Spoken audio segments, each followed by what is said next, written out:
नमस्कार साथियों, मेरा नाम सौरभ है और आपके इंटर्नशिप के डे वन पे मैं आप सभी का बहुत बहुत स्वागत करता हूं। और आप में से जो भी साथी ने एजुकेशन एज ए सब्जेक्ट इस इंटर्नशिप के लिए सेलेक्ट किया है, तो यहाँ पे हम लोग शिक्षा सीखने की प्रक्रिया और नई शिक्षा नीति 2020 इसको समझने की कोशिश करेंगे कि कैसे आप फील्ड में जाएंगे, क्या आप वहाँ पे ऑब्जर्वेशन आपकी होगी और क्या समझ आप अपने इस सब्जेक्ट के ऊपर बना रहे होंगे।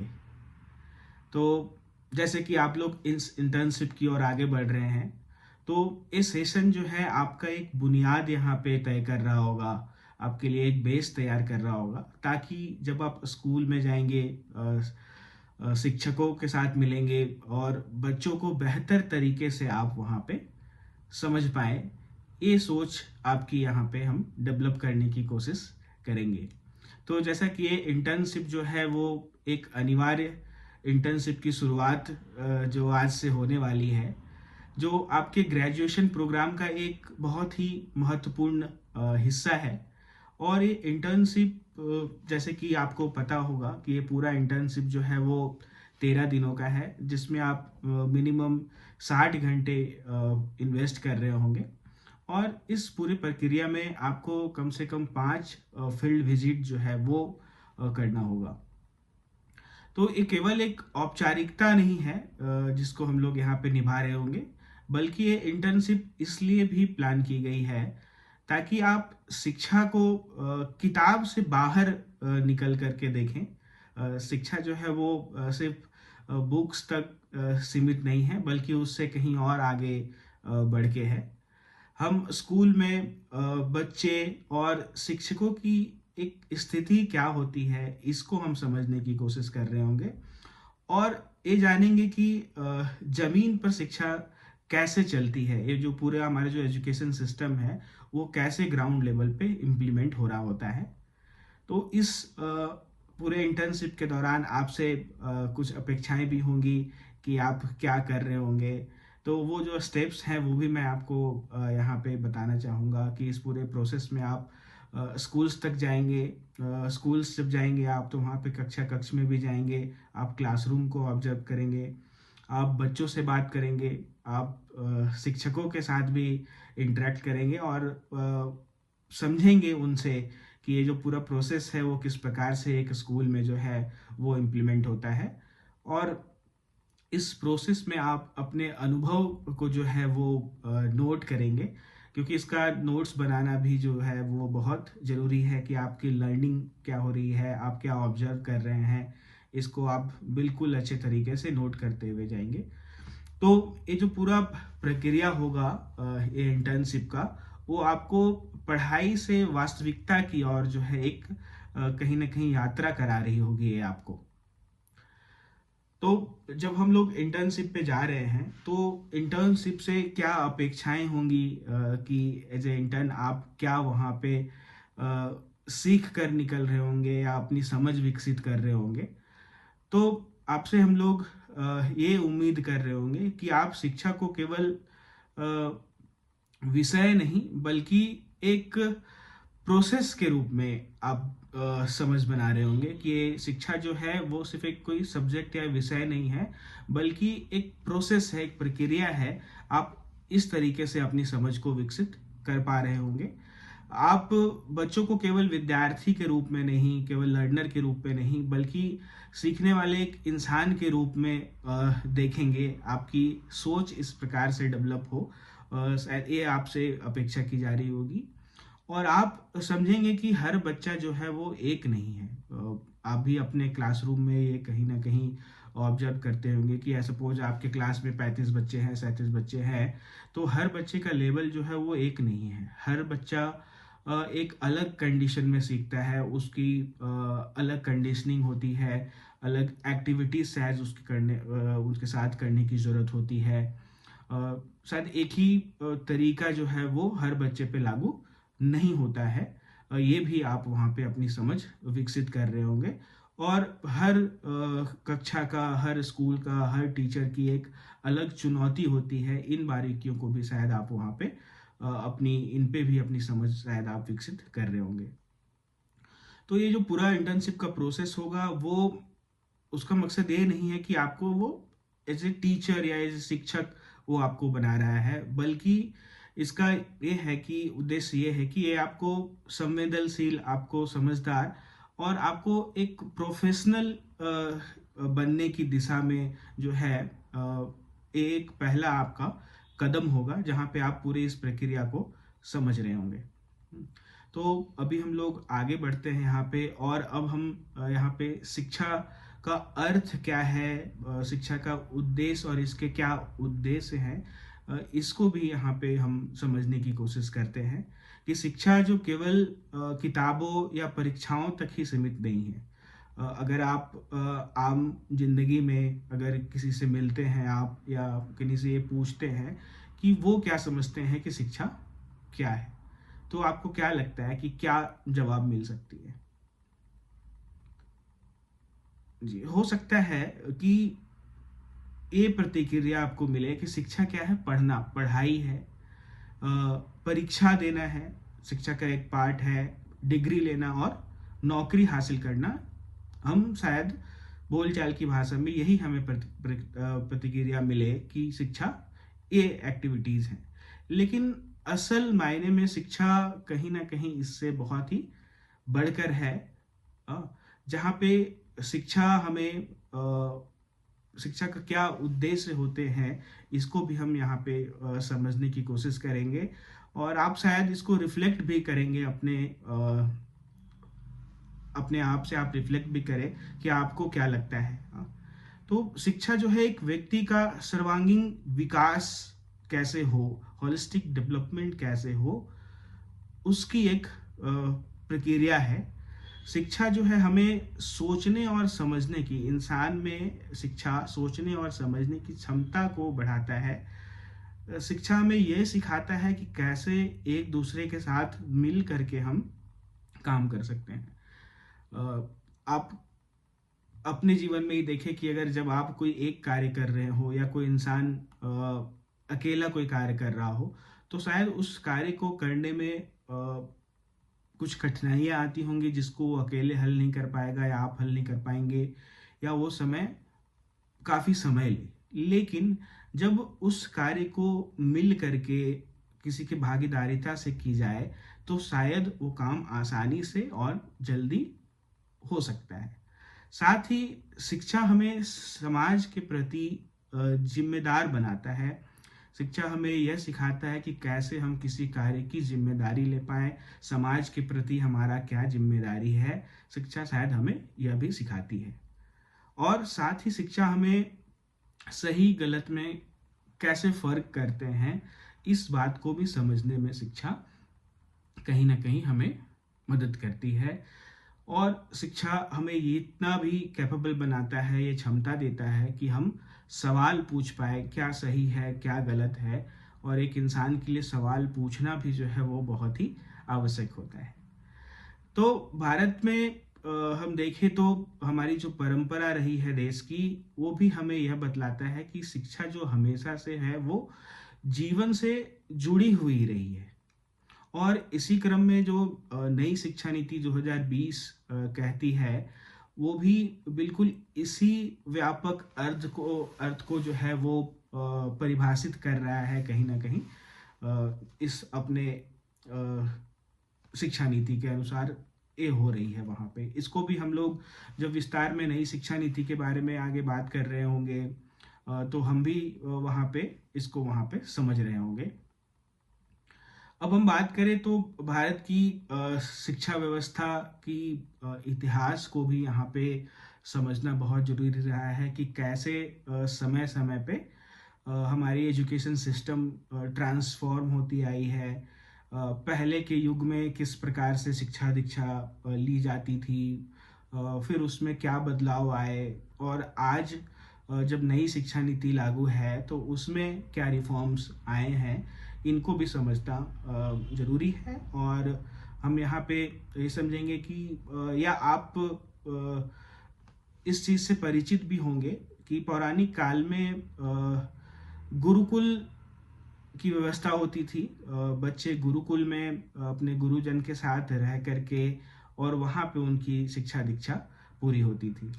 तो वहाँ पे जो प्रोसेस होता था कि बच्चे काम करते हुए सीखते थे, सेवा भाव से सीखते थे और अनुभव से वो सीखते थे। किसी भी काम करने को प्रैक्टिकल नॉलेज साथ साथ उनका डेवलप वहाँ पे होता था।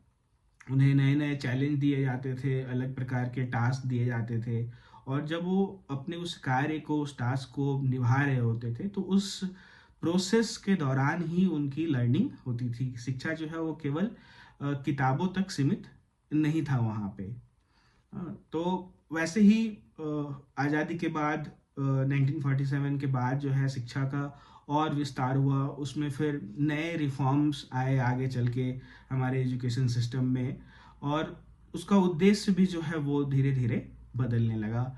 जब नई नई नौकरियां आने लगी तो लोगों का जो मोटिवेशन जो है वो कहीं ना कहीं इस ओर शिफ्ट होने लगा कि हम पढ़े, चाहे उसको रट के समझना हो, परीक्षा निकाले और नौकरी की तैयारी करें। तो जब हम इस पद्धति पे, इस विचार के साथ, इस सोच के साथ जब कोई काम करने लगा या हमारा सिस्टम इस ओर मूव हुआ तो उसका क्या असर हुआ इसको भी समझना होगा कि जब ये व्यवस्था बनी कि जहाँ बच्चे रट के पढ़ रहे हैं, है ना, तो बिल्कुल वहाँ पे ऐसा भी हुआ कि सवाल पूछने की जो प्रोसेस था वो कहीं ना कहीं कम हुआ। क्लासरूम में ये पाया गया कि बच्चों में सवाल पूछने की प्रोसेस जो है वो कम हुआ, बच्चे पार्टिसिपेशन उनका कम हुआ क्योंकि उनके मन में धीरे धीरे डर का माहौल आने लगा कि हम अगर इस सवाल का जवाब नहीं दे पाते हैं तो मुझे सजा मिल सकती है ना। तो जिस कारण से ये पार्टिसिपेशन जो है और सीखने का जो एक्साइटमेंट था वो कहीं ना कहीं लॉस्ट हो रहा था और धीरे धीरे कई बदलाव आने लगे। और आप ये समझेंगे कि अभी की जरूरत क्या है, तो अभी नई नई टेक्नोलॉजियाँ आने लगी है, नई नौकरियां आने लगी है और उसकी अलग चुनौतियां हैं। जैसे अभी जो समय है वो एआई का टाइम है। हर कोई इस चीज़ को समझने की कोशिश कर रहा है कि कैसे ये आर्टिफिशियल इंटेलिजेंस जो है वो कैसे नौकरियां जनरेट करेगा या उसके कारण जो जॉब मार्केट है हमारा उस पर क्या असर होगा। अभी जो लोग हैं उनकी नौकरियों पे कहीं उसका असर ना होगा। तो इन सब चीज़ों को, नए नए बदलाव को और समय की महत्व को समझते हुए नई शिक्षा नीति जो कि नेशनल एजुकेशन पॉलिसी, जिसको आम बोलचाल की भाषा में हम नई शिक्षा नीति कहते हैं, जो कि 2020 में इसमें रिफॉर्म लाई गई और वो बिल्कुल 21वीं सदी के जो आधुनिक इंक्लूसिव समावेशी शिक्षा और लिबरल एजुकेशन की तरफ कहीं ना कहीं इसको लेके जाने की कोशिश की गई है। ठीक है, तो अब हम लोग ये भी समझने की कोशिश करेंगे कि अभी तक काफ़ी बार मैंने नई शिक्षा नीति एनईपी 2020 इस पे चर्चा किया है। तो ये समझना बहुत ही ज़रूरी है कि नई शिक्षा नीति क्या है। तो हो सकता है आप में से कई लोग अपने पूरे इस प्रोसेस में, ग्रेजुएशन का जो आपका प्रोसेस रहा है, आपके जो अनुभव रहे हैं उसमें आप कहीं ना कहीं इससे मुखातिब भी हुए होंगे कि नई शिक्षा नीति क्या है। आपने शायद डॉक्यूमेंट भी गो थ्रू किया होगा, तो उसकी कुछ बारीकियां जो है उसको मैं यहाँ पे आपके साथ साझा करना चाहूँगा और आप इस पे रिफ्लेक्ट भी करें कि आपकी अगर कोई पहले की अंडरस्टैंडिंग हो तो वो क्या है, उसको भी हम यहाँ पे देखते हैं। तो ये जो नई शिक्षा नीति है वो एक नए मॉडल के साथ जिसकी एक नई संरचना तैयार की गई है, जिसमें पहले हम लोग 10+2 ये हमारा स्ट्रक्चर था, है ना। अब उस स्ट्रक्चर को जो है बदला गया है और एक नई मॉडल जो कि एज अप्रोप्रिएट डिज़ाइन की गई है, जिसको 4 भाग में बांटा गया है, 5+3+3+4। तो ये क्या है 5+3+3+4, इसको भी हम लोग यहाँ पे समझने की कोशिश करते हैं। इसको 4 स्टेज में बांटा गया है। पहला है फाउंडेशनल स्टेज, जहाँ पे 3 वर्ष से 8 वर्ष तक के विद्यार्थियों को रखा गया है, बच्चों को रखा गया है, जिसमें ये कहा गया है कि बच्चे जो पहले हैं वो आंगनवाड़ी में, बाल वाटिका में उनका पढ़ाई हो, उसके बाद प्री स्कूलिंग जो है वो करवाना बहुत जरूरी है, ताकि बच्चे जब विद्यालय क्लास 1 में पहुंचे तो एक तैयारी के साथ वहां पे आए, और फिर क्लास 1 और क्लास 2 को इसमें रखा गया है। यानी 5 वर्ष जो है 3 साल से 8 वर्ष तक के बच्चों को, एज ग्रुप को इस फाउंडेशनल स्टेज में रखा गया है।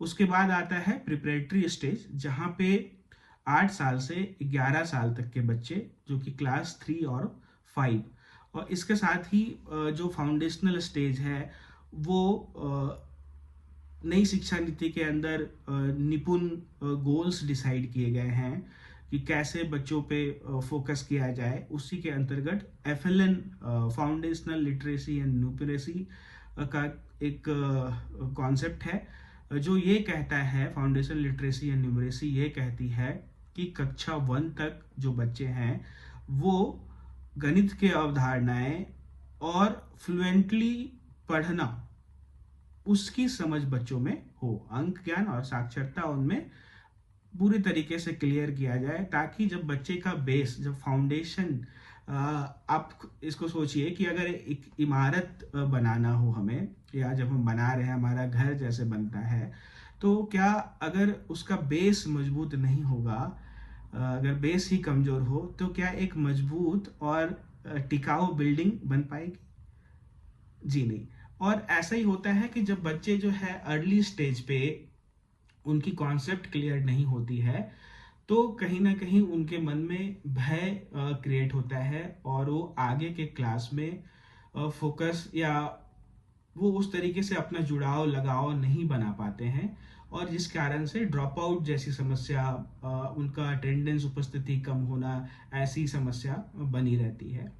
तो उसी को ध्यान में रखते हुए फाउंडेशनल लिटरेसी एंड न्यूमरेसी ये कहता है, FLN गोल्स के अंतर्गत ये कहा गया है कि बच्चों को गिनना, जोड़ना और उन्हें पढ़ना जो है, उनका पार्ट जो है वो आना जो है, ये बिल्कुल जरूरी है, उनका फाउंडेशन को मजबूत किया जाए। फिर आता है प्रिपरेटरी स्टेज, जो बात कर रहा था, क्लास 3 से 5 तक है। फिर आता है मिडिल स्टेज, जो कि उम्र 11 से 14 वर्ष के लिए, जो क्लास 6 to 8 को कवर करता है। और फिर आता है secondary stage, class age group 14 to 18, जो कि क्लास 9 से 12, 9 to 12, जहाँ पे बच्चों को विषय चुनने के भी ऑप्शंस उनके पास मौजूद होते हैं, कि वो अपने इच्छा अनुसार सब्जेक्ट को चुन करके और उस पे वो फोकस कर सके। तो ये जो मॉडल है 5+3+3+4, इसका उद्देश्य है कि हर उम्र के बच्चे का जो है वो विकास जो है वो उनके ज़रूरतों के हिसाब से हो। तो इसीलिए इसको इन 4 स्टेज में बांटते हुए और उन पे फोकस करने की ज़रूरत महसूस हुई है, और उस पे 2020 के बाद से काम हो रहा है। फिर बुनियादी साक्षरता और संख्या ज्ञान, जिसकी हम बात कर रहे थे, FLN की, जो कि क्लास 3 तक जब बच्चे पहुंचे तो उनको पढ़ना, लिखना और बुनियादी गणित जो है वो आना चाहिए, उनको पारंगत करके निपुण किया जाए, ये कोशिश होनी चाहिए और ये उनको आनी चाहिए, ऐसी आशा की जाती है। तो और ये पहला प्राथमिकता जो है वो है इस नई शिक्षा नीति के अंतर्गत, कि हम बच्चों का फाउंडेशन को कैसे मजबूत करें, उनकी कॉन्सेप्ट को वहाँ पे कैसे क्लियर कर पाए। ठीक है, आगे कहता है नई शिक्षा नीति कि कौशल आधारित हो हमारा लर्निंग, जो लर्निंग एनवायरनमेंट है वो स्किल बेस्ड लर्निंग की बात करता है कि बच्चों में कौशलता कैसे डेवलप किया जाए। और वो मिडिल क्लासेस में वहाँ पे ये बात करता है कि बच्चों को वोकेशनल सब्जेक्ट्स का ऑप्शन उनके पास हो, उनमें क्रिटिकल थिंकिंग जो है वो कैसे हम उनमें ला सकते हैं कि बच्चे सोचे किसी भी कार्य को करने के लिए, और उनमें प्रॉब्लम सॉल्विंग स्किल्स जो है वो कैसे डेवलप की जाए। और ये बात करता है एक्सपेरिमेंटल लर्निंग की, बच्चे एक्सपेरिमेंट करते हुए चीज़ों को सीखे। जब वो प्रैक्टिकली कोई कार्य करेंगे तो उनकी लर्निंग जो है और मजबूत वहाँ पे बेस तैयार होगा। उसके बाद नई शिक्षा नीति ये भी कहता है कि बच्चों को मातृभाषा में उनको शिक्षा दी जाए, और क्लास 5 तक संभव हो तो इसको क्लास 8 तक भी लेके जाया जाए कि बच्चों की जो लर्निंग हो उनके मदर टंग में हो, मातृभाषा में हो। हम भी या आप भी ऐसे बैकग्राउंड से आते हैं या आते होंगे, शायद कि आपके क्लासरूम में ऐसे बच्चे होंगे, आप देखते हैं कि जो अलग अलग बोली, अलग अलग भाषा बोली जाती है, उनका मदर टंग जो है, जैसे अगर हम बिहार के कॉन्टेक्स्ट में देखते हैं तो कुछ बच्चे मगही, कुछ भोजपुरी, इन भाषाओं को वो उनकी मातृभाषा है। और राज्य, देश के अलग अलग राज्यों में और भी अलग अलग भाषाएं बोली जाती है। तो जब बच्चा विद्यालय तक आता है तो उसे हिंदी में पढ़ाई जाती है।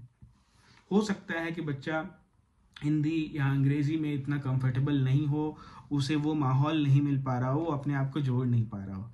लेकिन अगर आपको ही आपकी मातृभाषा में कोई चीज़ बताई जाए तो शायद आप वहाँ पे ज़्यादा अपना जुड़ाव महसूस करेंगे, आप ज़्यादा कनेक्टेड महसूस करेंगे, और आपका इन्वॉल्वमेंट जो है वो ज़्यादा बढ़ेगा। और प्रैक्टिकली ये देखा भी गया है, जैसे छत्तीसगढ़ के बस्तर जोन में, वहाँ पे अलग अलग भाषा बोली जाती है। वहाँ के बच्चे जो है वो हिंदी नहीं बोल पाते हैं। जैसे झारखंड में मुंडारी बोली जाती है कई इलाके में, वहाँ के बच्चे हिंदी नहीं बोल पाते हैं। तो जो बुक में, जो उनके पाठ्य पुस्तक में, या शिक्षक जो हिंदी भाषा में जो शब्दों का प्रयोग कर रहे हैं, शायद वो उससे वहाँ पे जोड़ नहीं पाते हैं। आप भी देखते होंगे कि कई शब्द ऐसे हैं आपके पाठ्य पुस्तक में जिसको आप अपनी बोलचाल की भाषा में कुछ और कहते हैं, तो शायद आपको उससे जुड़ाव करना मुश्किल होता होगा। लेकिन जब वो बच्चा अपनी मातृभाषा में पढ़ेगा तो ज़्यादा कनेक्टेड महसूस करेगा, और शायद जब वो इन्वॉल्व कनेक्टेड महसूस करेगा और इन्वॉल्व करेगा तो चीज़ों को शायद और सरलता से समझ उसकी बन सकती है। फिर जो नई नेशनल एजुकेशन पॉलिसी बात करता है कि वैल्यू आधारित हो हमारा, मूल्यों पे आधारित हो हमारा शिक्षा, और होलिस्टिक लर्निंग हो एक बच्चे की। हाँ, उसके बाद जो मूल्यांकन प्रणाली है हमारा, जिसको हम एग्जाम सिस्टम कहते हैं, तो अब जो फोकस जो है वो इस पे होना चाहिए कि कैसे सोचते हैं बच्चे, ना कि वो क्या याद करके आए हैं। तो अब जो असेसमेंट होगा वो ऐसा हो कि उन्हें रट के आकर के और वो जवाब दे रहे हो, ऐसा ना हो, बल्कि बच्चों में सोच विकसित हो, वो सोच करके और उन सवालों का जवाब दे। तो असेसमेंट को भी जो है यहाँ पे नया रूप दिया गया है। गेमिफाइड असेसमेंट की बात करता है। जब प्राइमरी लेवल पे बच्चे हों तो खेल खेल में उनका असेसमेंट हो, बच्चे को ये लगे नहीं कि उनका एग्जाम हो रहा है या उनका मूल्यांकन हो रहा है। हाँ, उसको इस प्रकार से ले लिया जाए उनका असेसमेंट कि उन्हें पता ना चले और टीचर ये समझे कि किस बच्चे का लेवल क्या है, और फिर वो उस बच्चे को अब जज ना करे, बल्कि अब ये सोचे कि उस बच्चे को हम ये कॉन्सेप्ट कैसे सिखा सकते हैं। जैसे किसी बच्चे को अगर 25 का पहाड़ा नहीं आता है या पहाड़ा नहीं आता है, तो पहाड़ा रटना नहीं है, बल्कि अगर हम उस बच्चे को पहाड़ा कैसे बनाते हैं, अगर ये प्रोसेस उसे सिखा दे, तो कितना बड़ा भी पहाड़ा हो वो बना सकता है, उसे रटने की जरूरत नहीं है। तो फोकस भी असेसमेंट का जो है वो बदला है, और बोर्ड की परीक्षा भी जो है वो सरल तरीके से और ऑप्शनल वाली हो, वहाँ भी उनके पास ऑप्शन हो। तो इस तरीके से असेसमेंट भी रिफॉर्म्स जो है नेशनल एजुकेशन पॉलिसी 2020 में लाए गए हैं। ये बात करता है कि शिक्षक की जो भूमिका हो वो किस प्रकार से होगी। नई शिक्षा नीति इसके बारे में बात कर रहा है। तो शिक्षा जो है वो एक फैसिलिटेटर है, जो सीखने का माहौल तैयार करे। वो सिर्फ इंस्ट्रक्टर ना हो। अगर आपके क्लासरूम में एक टीचर आ रहे हैं और वो धड़ल्ले से चीज़ों को सिर्फ बोलते जा रहे हैं, पढ़ाते जा रहे हैं, तो उससे शायद हमारा क्लास में कनेक्शन जो है वो कहीं ना बन पाए, उस फ्लो को हर बच्चा उस तरीके से शायद ना सीख पाए। तो अब जो है टीचर जो है फैसिलिटेटर के रूप में हो, वो माहौल क्रिएट करे कैसे बच्चे को सीखा जाए। और लगातार टीचर के प्रोफेशनल डेवलपमेंट पे भी जो है वो काम करने की बात की जाती है। इसके अंतर्गत और भी बहुत सारी चीज़ें हैं, जैसे कि ग्रुप एक्टिविटी हो, ग्रुप में बच्चे पढ़े, बच्चे एक्सपेरिमेंट बेसिस हो, नए टेक्नोलॉजीज को भी इन्वॉल्व किया जाए क्लासरूम में। जैसे एडटेक की बात भी की गई है, और अलग अलग प्लेटफॉर्म्स हैं जिसका इन्वॉल्वमेंट जो है वो हमारी स्कूल्स में, हमारी एजुकेशन सिस्टम में जो है वो भी किया जा रहा है। आप में से शायद किसी ने सुना होगा कि दीक्षा एक ऐप है, दीक्षा प्लेटफॉर्म, जो कि सरकारी स्कूल्स के टीचर्स जो है वो उसको यूज़ करते हैं। उसके डिजिटली कंटेंट जो है डिजिटल मोड से भी बच्चों को पढ़ाया जाए। अब स्कूल्स में जो है वो डिजिटल क्लासरूम भी डेवलप किए जा रहे हैं। स्मार्ट क्लास के माध्यम से बच्चों को पढ़ाया जाए। हम ये देखते हैं कि बच्चे जब टीवी से में कुछ देखते हैं, आप प्रैक्टिकली देखेंगे आपके घर के बच्चे जब कार्टून देखते हैं तो वो ज़्यादा इन्वॉल्व होते हैं, उनसे वो कई चीज़ों को बहुत खूब बेहतर तरीके से सीखते हैं। तो यहाँ पे भी बात कर रहा है कि स्मार्ट क्लास लाया जाए, उसके माध्यम से बच्चों को वीडियो के माध्यम से पढ़ाई जाए, ऐसा भी इन्वायरमेंट जो है क्लासरूम में क्रिएट हो। तो ये अलग अलग कंपोनेंट्स थे नई शिक्षा नीति के, जिसको यहाँ पे हम लोग समझने की कोशिश कर रहे थे, और आशा करता हूँ कि इस पे आप अपनी समझ विकसित कर पाए होंगे अभी। और नहीं तो फिर से जब आप इस वीडियो को रेफर करते हैं, आपके साथ जो लर्निंग मटेरियल शेयर की जाएगी, जब आप उसको देखेंगे तो वहाँ भी आप इसको रिवाइज कर सकते हैं। फिर हम लोग आगे बढ़ते हैं और ये समझते हैं कि आप जब इंटर्नशिप पे जा रहे हैं तो आपसे क्या अपेक्षा की जा रही होगी।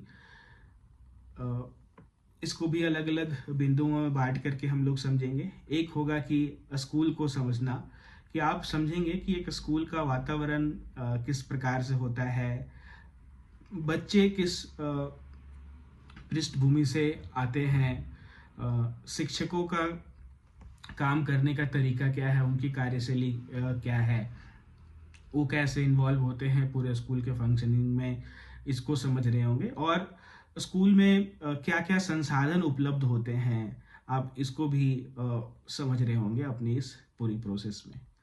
दूसरा है कि बच्चों के साथ व्यवहार कैसा हो, जब आप बच्चे के साथ इंटरेक्ट कर रहे हैं तो आपका व्यवहार कैसा हो, इसको भी ध्यान देने की बहुत ज़रूरत है। आपके साथ जब आपके टीचर आते हैं क्लासरूम में तो वो किस प्रकार से व्यवहार करते हैं, ये भी आप अनुभव किए होंगे कि एक टीचर का तरीका किस प्रकार से होना चाहिए। तो वैसे ही एज ए इंटर्न जब आप जा रहे हैं तो आप वहाँ पे बच्चों के साथ बहुत ही धैर्य के साथ पेश आएंगे, क्योंकि बच्चे कई बार वो बच्चे हैं, है ना, उनको आपसे पहली बार मिलेंगे जब उनसे, तो शायद वो आपको उस प्रकार से आपका जुड़ाव महसूस ना करे। तो इसलिए आपको काफ़ी धैर्य के साथ और उन्हें पूरे सम्मान के साथ आपको उनके साथ पेश आना होगा। साथ ही हम हर बच्चे के साथ जो है एक बराबरी का नज़रिया रखेंगे।